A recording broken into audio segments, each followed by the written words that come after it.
Welcome to my channel.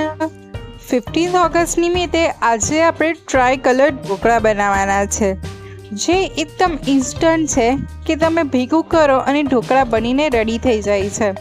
આ try colour ઢોકળાને આપણે કેવી રીતે ઓરેન્જ કલર, ગ્રીન કલર આપીશું ફૂડ કલર યુઝ કર્યા વગર, એ હું આજે તમને આ વિડીયોમાં જણાવવાની છું।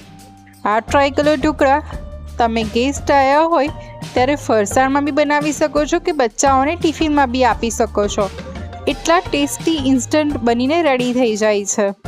જો તમને આ ટ્રાય કલર ઢોકળાની રેસીપી તો ગમવાની જ છે, તો એને લાઈક કરી ચેનલ સબસ્ક્રાઈબ કરી દેજો। Happy cooking, enjoy cooking. તો ચલો આપણે રેસીપીની શરૂઆત કરીએ। એના માટે આપણે એક બાઉલ સોજી લેવાની છે, એટલે કે રવો લેવાનો છે, જે માર્કેટમાં ઇઝીલી અવેલેબલ હોય છે। એ જ આ રીતનો મેં રવો લીધેલો છે। હવે એ રવાને આપણે એક મોટા બાઉલમાં લઈ લઈશું। સ્વાદ પ્રમાણે મીઠું એડ કરી લેવાનું છે, અને એમાં અત્યારે મીડિયમ ખાટી છાશ લીધેલી છે, એક બાઉલ જેટલી।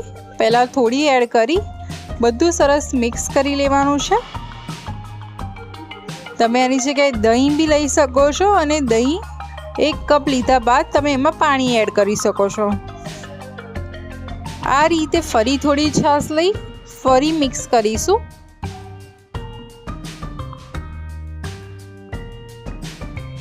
અને એ રીતે બાકીની બીજી છાશ એડ કરીને બી બધું સરસ મિક્સ કરી લઈશું। તો આ કન્સિસ્ટન્સી આપણે અત્યારે ઢોકળાની રાખવાની છે। હવે આપણે એને રેસ્ટ આપવાનો છે, એટલે આપણે આ બાઉલને ઢાંકીને 15 થી 20 મિનિટ રેસ્ટ આપવાનો છે, જેથી આપણી સોજી બરાબર ફૂલી શકે। હવે આપણે ઢોકળા બનાવવા માટે આ રીતે 1 ગ્લાસ જેટલું ઉકળતા પાણીમાં 7 થી 8 પાના પાલકના લેવાના છે। એ પાણીને આપણે આ ઉકળતા પાણીમાં એડ કરી અને પાલકને બ્લાન્ચ કરી લેવાની છે। આ પ્રોસેસમાં આપણને 3 થી 4 મિનિટ લાગે છે। 3 થી 4 મિનિટ બાદ આપણી પાલક બ્લાન્ચ થઈ જશે, એટલે આ પાલકને આપણે તરત જ ઠંડા પાણીમાં એડ કરી દેવાની છે। આ પ્રોસેસ કરવાથી એની કુકિંગ પ્રોસેસ સ્ટોપ થઈ જશે અને પાલકનો જે ગ્રીન કલર છે એ બરકરાર રહેશે। હવે આપણે રેડ કલર એટલે કે ઓરેન્જ કલરના ઢોકળા બનાવવા માટે સેમ 1 ગ્લાસ પાણી ઉકળવા મૂકવાનું છે, ને પાણી ઉકળી જાય એટલે એમાં અડધું બીટ એડ કરવાનું છે। બીટને બી 2 થી 3 મિનિટ ઉકાળવાનું છે। હું અત્યારે બીટ લઈ રહી છું, તમે ઓરેન્જ કલર માટે ગાજર બી યુઝ કરી શકો છો। સેમ પ્રોસેસ છે કે બીટની જગ્યાએ આપણે એમાં ગાજર એડ કરવાનું છે।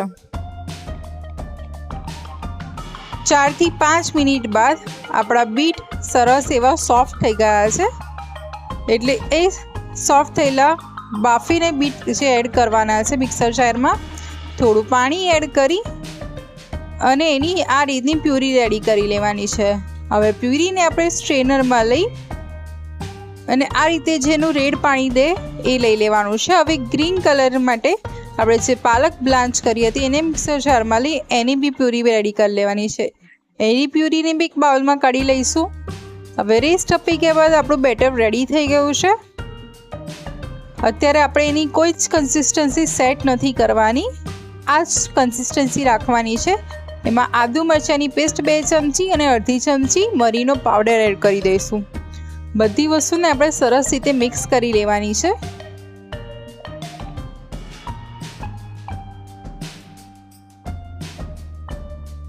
આપણે જોઈ શકીએ છીએ કે આપણી બધી વસ્તુ સરસ મિક્સ થઈ ગઈ છે, એટલે આ બેટરમાંથી આપણે 3 ભાગ કરવાના છે। એમાંથી પહેલો ભાગ આપણે જે ઓરેન્જ કલરના ઢોકળા છે એનો રાખવાનો છે, બીજો ભાગ આપણે જે ગ્રીન કલરના ઢોકળા છે એનો, અને ત્રીજો આપણે જે વ્હાઈટ બેઝ આપવાનો છે એનો। હવે આપણે ગ્રીન કલરવાળું બેટર પહેલાં મિક્સ કરી લઈશું।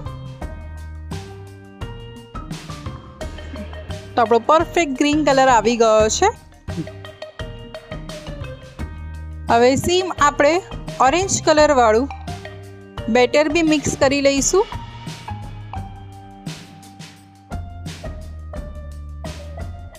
તો આપણો પરફેક્ટ બેટરનો ઓરેન્જ કલર આવી ગયો છે।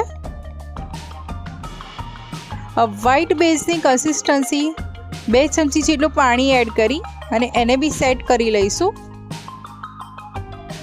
તો આપણા 3 ટ્રાય કલર બેટર રેડી થઈ ગયા છે. હવે આપણે આ રીતે સ્ટીમરને 7 થી 8 મિનિટ પ્રી સ્ટીમ કરી લેવાનું છે. હવે આ રીતે મેં કન્ટેનર લીધું છે, એને ઓઇલથી ગ્રીસ કરી લઈશું. આપણે ટ્રાય કલર ઢોકળા બનાવતા હોઈએ ત્યારે હાઈટનું વાસણ લેશું, તમારા 3 કલર ઢોકળાના સરસ દેખાશે. હવે આપણે એ પ્રીહીટ સ્ટીમરમાં વાસણ મૂકી દઈશું. ગ્રીન કલર બેટરમાં 5 ચમચી જેટલો સોડા નાખી અને મિક્સ કરી લઈશું. સોડા એક્ટિવ થઈ જાય અને આપણા બેટરમાં સરસ બબલ્સ આવી જાય એટલે આ બેટરને આપણે આપણા કન્ટેનરમાં પોર કરી લઈશું.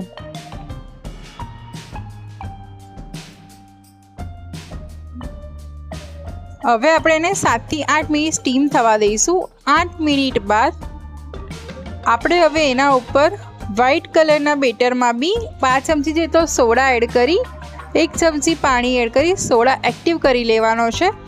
સોડા એક્ટિવ થઈ જાય અને આપણા બબલ્સ આવી જાય ખીરામાં, ત્યારબાદ આ ખીરાને આપણે ગ્રીન કલરના બેટર ઉપર પોર કરી લેવાનો છે.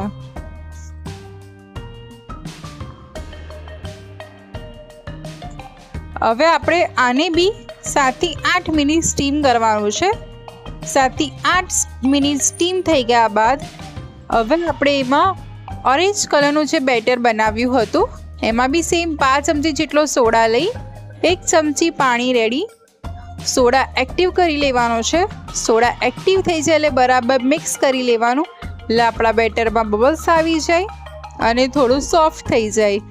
બબલ્સ આવી જાય એટલે આપણે જે વ્હાઈટ બેટર કર્યું હતું એની ઉપર આપણું ઓરેન્જ બેટરને પોર કરી લેવાનું છે.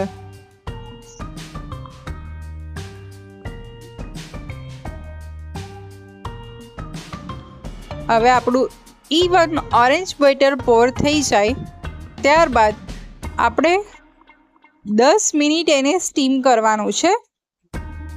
10 મિનિટ બાદ આપણે નાઈફથી ચેક કરી લઈશું. નાઈફ ક્લિયર આવે છે એટલે આપણા try colour dhokla proper cook થઈ ગયા છે. જો ના થયા હોય તો ફરી 5 મિનિટ કૂક કરવાના છે. હવે આપણે એને ઠંડુ કરવા માટે સ્ટીમરમાંથી બહાર કાઢી લઈશું અને 20 થી 25 મિનિટ ઠંડુ થઈ ગયા બાદ એને કટ કરી લેવાના છે.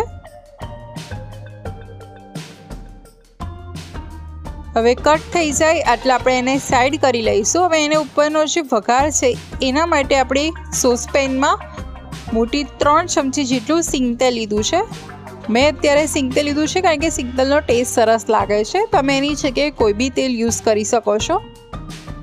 તેલ સરસ ગરમ થઈ જાય એટલે આપણે એના ઉપર 1 ચમચી રાઈ એડ કરવાની છે. રાઈ સરસ તતડી જાય એટલે આપણે એમાં 1 ચમચી જેટલા તલ એડ કરવાના છે. તલ સરસ એને 1-2 મિનિટ તતરી જાય એટલે આપણે એમાં લીમડાના પાન એડ કરવાના છે અને લીમડાના પાનને બી સરસ 1-2 મિનિટ ક્રિસ્પ થઈ જાય ત્યારબાદ આ વઘારને આપણા ઢોકળા પર પોર કરી ગરમા ગરમ સર્વ કરવાનો છે. તો તમે બી આ 15 ઓગસ્ટે ટ્રાય કલર ઢોકળા બનાવો અને કેવા બન્યા કોમેન્ટમાં કહેજો. આવી રેસીપી સાથે ફરી મળીશ. આવજો. જય શ્રી કૃષ્ણ.